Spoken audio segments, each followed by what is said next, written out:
जी नमस्कार, मैं Jitendra Kumar Chauhan Chauhan science classes में आपका स्वागत है। दोस्तों हम लोग पढ़ रहे हैं केमिस्ट्री और केमिस्ट्री में हम लोग पढ़ लिए थे समस्थानिक। आज जो हम पढ़ेंगे संभारित से संबंधित के बारे में। किसके बारे में पढ़ेंगे? संभारित के बारे में। तो दोस्तों मेरा पढ़ाया हुआ आप लोग को अच्छा लगता हो तो मेरे वीडियो को आप लाइक एवं शेयर करें और अधिक से अधिक दोस्तों को जोड़ने का प्रयास करें। चलिए आ जाते हैं टॉपिक पर। टॉपिक हमारा क्या है? देखिए संभारिक पढ़ेंगे। संभारिक होता है क्या? तो संभारिक हम कहेंगे किसे? देखिए विभिन्न प्रकार के तत्व जो होंगे, अलग अलग प्रकार के तत्व होंगे, जिसके अलग अलग प्रकार के तत्वों में, ठीक है, जिसकी जो एटॉमिक मास होगी, द्रव्यमान संख्या जो होगी वो मतलब बराबर हो जाएगी, लेकिन परमाणु संख्याएं क्या होगी? अलग अलग होगी। संभारिक कहलाएगी। संभारिक किसे कहेंगे? जिसकी अलग अलग विभिन्न प्रकार के तत्व होंगे, मतलब अलग अलग तत्वों का, ठीक है, परमाणु द्रव्यमान संख्या समान हो लेकिन परमाणु संख्याएं अलग अलग हो, क्या कहलाते हैं? समस्थानिक कहलाते हैं। सॉरी, संभारिक कहलाते हैं। क्या कहलाते हैं? संभारिक कहलाते हैं। चलिए आ जाते हैं, देखते हैं प्रश्न को। देखिए क्या है संभारिक किसे कहेंगे? विभिन्न तत्वों के वे परमाणु जिनकी द्रव्यमान संख्याएं समान किंतु परमाणु संख्याएं क्या हो? परमाणु संख्याएं हो भिन्न भिन्न होती है, वो क्या कहलाते हैं? संभारिक कहलाती है। एग्जाम्पल के रूप में अगर समझते हैं, देखिए यहाँ पर आर्गन है और पोटेशियम है और कैल्शियम है। तो देखिए आर्गन, पोटेशियम और कैल्शियम सब अलग अलग तत्व हैं, भिन्न भिन्न तत्व हैं, अलग अलग प्रकार के तत्व हैं। देखिए यहाँ पर बात करेंगे आर्गन जो होता है, आर्गन का परमाणु संख्या 18 होती है और इसका पोटेशियम का परमाणु संख्या 19 होती है और कैल्शियम का परमाणु संख्या 20 होती है। लेकिन ध्यान से देखा जाए कि इनकी जो द्रव्यमान संख्या है 40 होता है और इनकी भी द्रव्यमान संख्या कितना? 40 होता है। इनकी भी द्रव्यमान संख्या कितना? 40। मतलब अलग अलग प्रकार के तत्व है। लेकिन यहाँ पर देखिए, ध्यान दीजिए, देखिए ये तो आर्गन जो होता है आखिरी गैस होता है, पोटेशियम क्या है? धातु है, कैल्शियम भी धातु है, लेकिन अलग अलग प्रकार के तत्व हैं। लेकिन ध्यान देने की बात है कि इसकी द्रव्यमान संख्या क्या है? अलग अलग है। नहीं, द्रव्यमान संख्या क्या है? समान है। द्रव्यमान संख्या यहाँ भी समान है, यहाँ भी समान है, यहाँ भी। लेकिन यहाँ पर ध्यान देने की बात है, इनकी परमाणु संख्याएं क्या है? इनकी परमाणु संख्या अलग अलग है। ऐसा क्यों? इनकी परमाणु संख्या ऐसा क्यों है? तो परमाणु के नाभिक में, ठीक है, प्रोटॉनों की संख्याएं अलग अलग हो जाती है। परमाणु के नाभिक में प्रोटॉनों की संख्याएं अलग अलग होने के कारण इनकी जो परमाणु संख्याएं क्या होती है? अलग अलग होती है। ध्यान देने की बात है। यहाँ पर नाइट्रोजन की बात करें, नाइट्रोजन और कार्बन की भी बात करें, तो नाइट्रोजन और कार्बन भी क्या है? अलग अलग प्रकार के तत्व है। लेकिन यहाँ देखिए परमाणु संख्या इसकी 7 है और द्रव्यमान संख्या कितना? 14 है। परमाणु संख्या इसकी 6 है, द्रव्यमान संख्या कितना? 14 है। तो मतलब यहाँ तो अलग अलग प्रकार के तत्व हैं, लेकिन यहाँ यहाँ पर देखिए परमाणु द्रव्यमान संख्या क्या है? बराबर है। उसी प्रकार से क्रोमियम और आयरन को लिया जाए तो क्रोमियम के देखिए परमाणु संख्या जो होती है 24 होती है और आयरन का परमाणु संख्या कितनी? 26 होती है। लेकिन बात करें कि यहाँ द्रव्यमान संख्या की, देखिए यहाँ देखिए 54 है, यहाँ भी क्या है? 54 है।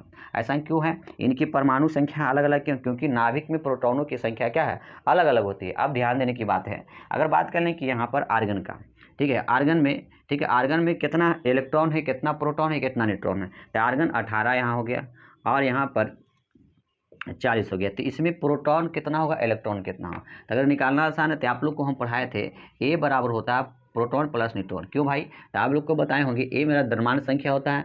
अब यहाँ पर ध्यान दें, ये परमाणु का सेल होता है और इन्हीं सेल में एक बीच वाले भाग को नाभिक बोलते हैं और इन्हीं सेलों में क्या पाए जाते हैं? ये वृत्ताकार सेल होता है। इन्हीं सेलों में क्या पाए जाते हैं? प्रोटॉन और न्यूट्रॉन। ये बीच वाले भाग को बोला जाता है नाभिक। आप लोग को पहले भी बता चुके हैं। और नाभिक में ही प्रोटॉन और न्यूट्रॉन पाए जाते हैं और प्रोटॉन और न्यूट्रॉन के भाग को ही बोला जाता है द्रव्यमान संख्या। क्या बोला जाता है? द्रव्यमान संख्या। ठीक है। अब इसके वृत्ताकार सेलों में इलेक्ट्रॉन परिभ्रमण करते हैं, ठीक है, और इसके बीच वाले सेल में एस सब सेल रहते हैं। एस नाम का, एस पी के नाम का रहता है, दूसरा में रहता है एस पी डी रहता है, तीसरा में एस पी डी और एफ रहते हैं। तो एस पी डी और एफ जो होते हैं ये सब सेल कहलाते हैं।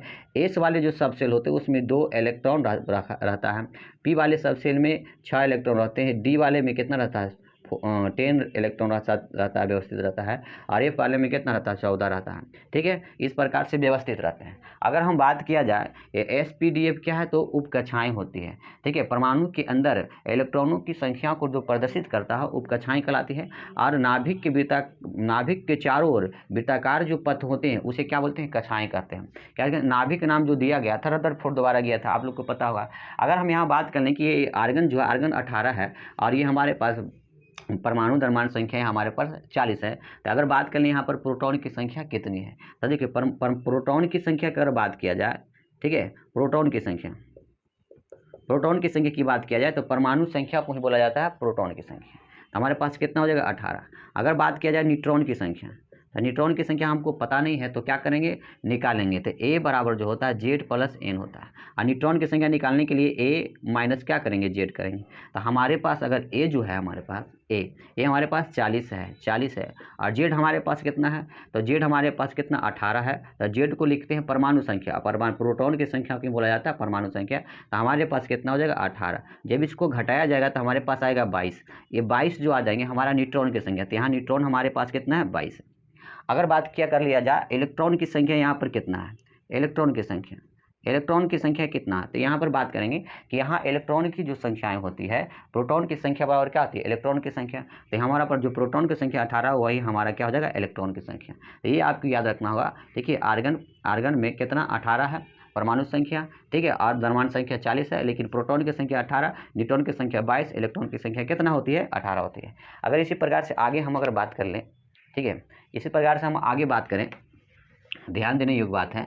अगर इसी प्रकार से हम आगे बात कर लें किसी में भाई, अगर बात कर लें हम पोटेशियम में, तो पोटेशियम में अगर बात किया जाए, पोटेशियम का यहाँ पर परमाणु संख्या 19 दिया हुआ है और द्रव्यमान संख्या कितना 40 है। तो आप यहाँ से निकाल सकते हैं जो प्रोटॉन की जो संख्या होगी ये हमारा 19 हो जाएगा। और न्यूट्रॉन की संख्या कैसे निकालेंगे, द्रव्यमान संख्या में से परमाणु संख्या को घटा देंगे तो हमारा न्यूट्रॉन की संख्या निकलेगा। तो अगर 40 में से अगर 19 को घटा देते हैं तो कितना आ जाएगा, ठीक है, तो 21 आ जाएगा। क्या हो जाएगा, 21 हमारा हो जाएगा, क्या हो जाएगा, न्यूट्रॉन की संख्या। अगर बात कर लें प्रोटॉन पर धन आवेश होता है, ये धन आवेश मतलब पॉजिटिव होता है। अगर बात करें इलेक्ट्रॉन ऋणावेशित होता है और न्यूट्रॉन उदासीन होता है, ये चीज़ आप। तो इलेक्ट्रॉन अगर निकालना होगा तो इलेक्ट्रॉन, प्रोटॉन की संख्या बराबर इलेक्ट्रॉन, तो प्रोटॉन की संख्या और न्यूट्रॉन की संख्या कितना हो जाएगा, 19 हो जाएगा। अगर ये बात कर लें यहीं पर, अगर हम बात किया जाए, अगर बात कर लें कैल्शियम का, किसका बात कर लें, कैल्शियम का, तो कैल्शियम यहाँ 20 होता है परमाणु संख्या और द्रव्यमान संख्या कितना होता है, ठीक है, 40 होता है। तो ध्यान दें कि 20 जो है हमारा प्रोटॉन की संख्या, तो यहाँ 20 है। और न्यूट्रॉन की संख्या अगर निकालना हो तो 40 में से 20 घटा देंगे। अगर 40 में से अगर 20 चला जाएगा तो बचेगा हमारे पास 20 हमारा क्या हो जाएगा, तो 20 जो आएगा 20 जो आएगा हमारे यहाँ पर न्यूट्रॉन की संख्या आ जाएगा। और इलेक्ट्रॉन की संख्या अगर हमको पता करना तो प्रोटॉन की संख्या और इलेक्ट्रॉन की संख्या हो जाएगी। तो अब यहाँ ध्यान दें, अच्छा यहाँ ध्यान दें, तो यहाँ ध्यान देने की बात है। तो यहाँ पर इलेक्ट्रॉन की संख्या भी क्या हो जाएगी, 20 हो जाएगी, ठीक है, क्या हो जाएगी, 20 हो जाएगी। देखिए परमाणु प्रोटॉन की संख्या 40, न्यूट्रॉन की संख्या अगर निकालेंगे तो कितना आ जाएगा, ठीक है, 20, और इलेक्ट्रॉन की संख्या मतलब इसमें प्रोटॉन न्यूट्रॉन क्या हो गया, बराबर हो जाएंगे, ठीक है। तो इसका मतलब है, देखिए यहाँ इलेक्ट्रॉन की, यहाँ न्यूट्रॉन की संख्या कितना 22 है, यहाँ पर न्यूट्रॉन की संख्या कितना 21 है, और यहाँ पर न्यूट्रॉन की संख्या क्या है, 20 है। कहने का मतलब देखिए परमाणु के अंदर न्यूट्रॉन, देखिए न्यूट्रॉन की संख्या यहाँ पर अलग अलग है। अगर बात कर लिया जाए यहाँ पर प्रोटॉन की संख्या, देखिए यहाँ पर प्रोटॉन की संख्या 18 है और यहाँ पर पोटेशियम में प्रोटॉन की संख्या 19 है और कैल्शियम प्रोटॉन की संख्या क्या है, 20 है। ऐसा क्यों है, तो परमाणु में अंतर होने का कारण यही है कि प्रोटॉन, नाभिक में प्रोटॉन की संख्याएं सबका क्या है, अलग अलग है, और नाभिक में प्रोटॉन की संख्या अलग अलग होने के कारण देखिए असंभारिक का जो परमाणु संख्याएं क्या होती है, अलग अलग हो जाती है, ठीक है। यह ध्यान दें। इसी प्रकार से नाइट्रोजन में हो जाएगा, इसी प्रकार से कार्बन में हो जाएगा, ठीक है, इसी प्रकार से क्रोमियम में हो जाएगा और इसमें जो आयरन में हो जाएगा। तो इस प्रकार का अगर प्रश्न पूछे कि समभारिक किसे कहते हैं, तो समभारिक किसे कहेंगे, आपको पकड़ के आना चाहिए। इस प्रकार का प्रश्न अक्सर एग्जाम में पूछ लिए जाते हैं, ठीक है। तो अगर मेरा पढ़ाई आप लोग को अच्छा लगा हो तो मेरी वीडियो को आप लाइक करें और अधिक से अधिक दोस्तों को जोड़ने का प्रयास करें। फिर मिलेंगे अगले वीडियो में, धन्यवाद।